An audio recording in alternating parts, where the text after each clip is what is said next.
حدیث نبوی رسول اللہ صلی اللہ علیہ وسلم نے خطبہ دیا اور فرمایا کہ اللہ تعالیٰ نے اپنے ایک بندے کو دنیا میں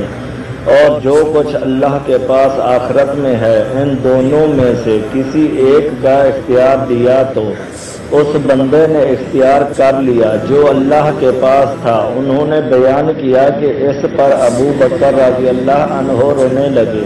ابو سعید کہتے ہیں کہ ہم کو ان کے رونے پر حیرت ہوئی کہ ان حضرت صلی اللہ علیہ وسلم تو کسی بندے کے متعلق خبر دے رہے ہیں جسے اختیار دیا گیا تھا، لیکن بات یہ تھی کہ خود ان حضرت صلی اللہ علیہ وسلم ہی وہ بندے تھے جنہیں اختیار دیا گیا تھا،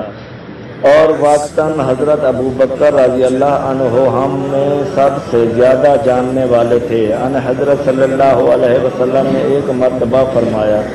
کہ اپنی صحبت اور مال کے ذریعہ مجھ پر ابو بکر کا سب سے زیادہ احسان ہے، اور اگر میں اپنے رب کے سوا کسی کو جانی دوست بنا سکتا تو ابو بکر کو بناتا، لیکن اسلام کا بھائی چارہ اور اسلام کی محبت ان سے کافی ہے۔